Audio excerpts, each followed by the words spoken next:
Yes, friends, today we are going to talk about what are the practical steps, in my humble opinion, to start a new business. If you have this entrepreneurship mind or feeling or thinking, then here are the steps which I could share with you, because a lot of people, especially those who sometimes lose their job or have a feeling, maybe they should start their own, they come ask me, and I said, I'll actually build a whole series of some of sessions or seminars or YouTube videos to share my experience, that what are the practical steps to start a new business. Sometime you are pushed into a situation, like when people don't have job, and that's when they start thinking, even though that is not the perfect timing, but I would first of all say it is never too late. Whoever tells you that it's not the right time, I first of all totally disagree. If you really want to start a business, any time and every time is the right time. Now you only have to really tweak your business model a little bit for that particular environment, but taking any good step at any time is perfect. So that's number one. And that is really my number one step anyway, because I'm going to give you 10 steps today that one should really follow, out of that I would advise anybody to follow if you want to really start a new gig. So the very first step is really take your fear away. Take your fear away. Whether you want to just try it out, or if you are pushed into a situation where you see no light at the end of the tunnel, because there's a lot changing in the environment right now, especially in the United States. That, I mean, first of all, it's a big change for everybody in the world, but especially in the United States, the environment has changed completely, partly because of our leadership style and how we are alienating ourselves and kind of closing the doors on research and immigrants. That honestly, this whole opening doors for research and immigrants was also enhancing our ability to learn from the whole world and develop entrepreneurship and new businesses, new research. We kind of closed that door, but now we really have to retool ourselves. And another reason is that we are in the era of AI, and in that AI shift, we have to retool ourselves. Because if we don't retool ourselves, we don't really compete in this world. So for every era, you need new set of skills. The third reason we need to really, retool ourselves and rethink our process is due to our unfortunately economic situation, and how China and other countries are developing and how we are developing. So with all these reasons, we really need to look at entrepreneurship, look at business, look at retooling ourselves and rethinking, and not necessarily only finding our economic refuge into jobs. I mean, you may actually have a better prospect developing your own business than just looking for a job. So the very first thing you have to do is you have to really take this fear away, the fear of entrepreneurship, fear of starting something new, fear of really going into the ocean of business. Because a lot of time we want to really do something, but we have a huge fear that what's going to happen? I'm going to lose my investment. I'm going to lose my savings. I'm going to not have the right skills. Okay, I'm going to waste my time. I'm not going to look for jobs. So hence, what's going to happen with me? So there's a lot of fear. And there are two type of people. One who overcome their fear and throw themselves in the ocean, and then they either sink or swim. And I have actually seen more people swimming because of their attitude, because of their thinking, because of their confidence. So confidence really make them come to the surface and then lead. Whereas there are other people who are, fearful, who have, a mindset of fear. When you have a mindset of fear, then unfortunately you take away your faculties of confidence and innovation, and hence you lose the game. So the very first thing we have to do is we have to really build a vision, a long-term vision with no fear. Because if you really keep playing with your weaknesses and with fear, then your mind don't expand. I mean, God has really given us an amazing ability. We could train our mind to fly. I mean, there is actually a saint in Turkey named Rumi, and Rumi's very popular saying is that God has given you wings, and why do you really crawl on the earth? So God has given us lots of abilities. Some of us utilize and actually will go beyond their capabilities and hence expand their capability, and while the others don't even use 5-10% of their ability. So it is up to you whether you utilize your ability to their full extent or you basically just sit in fear. So very first thing we have to do is have a bigger mindset. Think big. Now I'm going to talk about act as well. I'm not saying think big, act big. You can think big, but act small. And we're going to talk about those small steps. But right now, first of all, we need to understand that we don't have the fear of loss. We don't have the fear of, losing time, losing, investment, losing, your network. If you lose a job, you should really try to further enhance your network, enhance your skills, retool yourself. I have many friends who basically work in IT, and unfortunately, because of restructuring and what's going on in the environment, they have lost their job. And I tell them every single day that you gotta really take your entrepreneurship hat on and retool yourself. So people have been working in the same job for decades, and they haven't changed themselves, and they haven't really retooled themselves, and the environment around them have changed a lot, and they haven't retooled. And they had a fear of retooling, and then with some encouragement and discussion and going into newer network, it helped them retool and hence actually making even more money than they were ever making before. Some of them I have seen, they have actually built their own businesses, and the business they have never thought of in before. Totally new mindset, new business. And whereas others have actually retooled themselves and found different jobs or started their own gigs. So the very first thing is, going above your fear, overcoming your fear. So that's number one. Number two, we got to educate ourselves.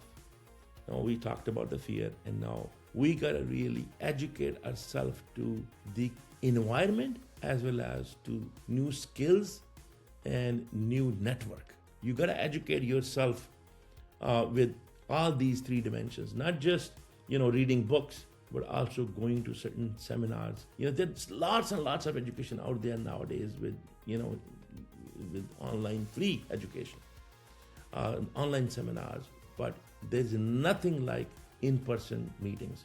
So please do not forget to actually invest a little bit and go meet people, because that is the benefit of learning and network development.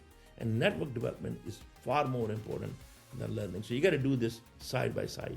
And then once you are in the environment, then you got to the next step is really you got to train yourself, and that should be a skills training. Because, especially in AI, there are so much new skills out there which you can retool yourself very easily and hence present yourself, because lots of companies are looking for, people who know how to really build tools with AI. And if you could change, their way of doing business, then, you will be very valuable when you go for an interview. If you have really thought out of the box and developed that toolkit, which you go and present that this is what toolkit, or these are the tools, simple tools we have developed with AI, and, any company can use those type of things. That could be for small processes, and giving them the AI spin and automating those processes. Those could be processes of a small office. Those could be processes of a small department. Whatever you have done in your life, think of it and think of the ideas that how you could have increased your efficiency, your productivity with AI.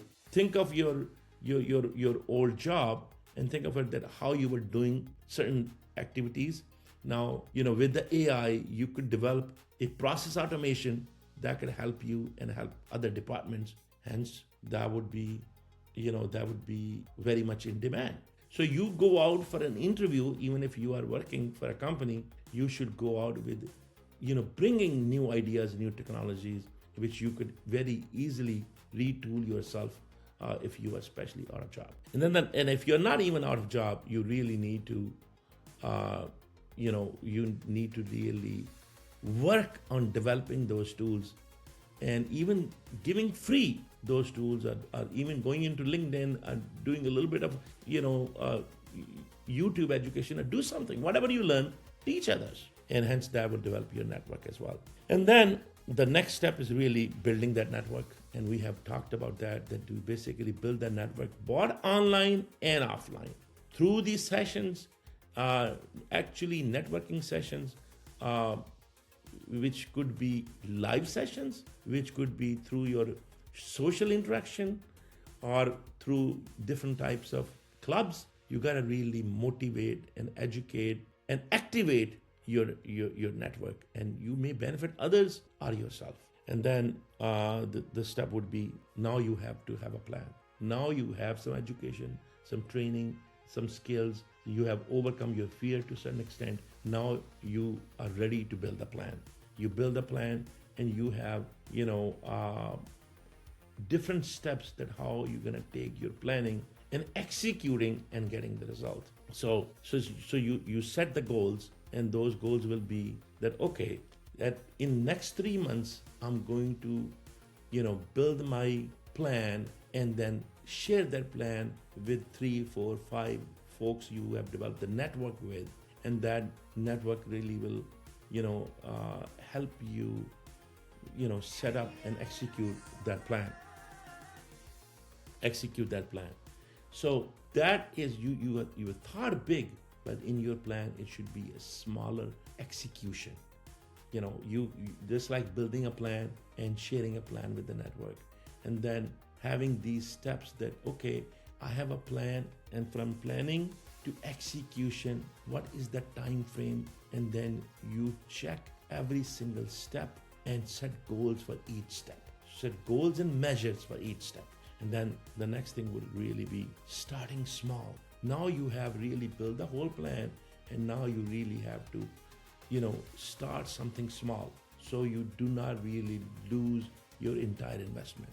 If you have a goal to build $1 million sales, and then if you have $1 million revenue goal, then you basically have the first 3 months as maybe, $100,000.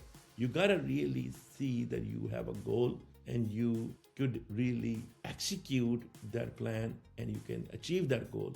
If you can achieve that goal, then you go to the next step. So this is what I call think big, act small.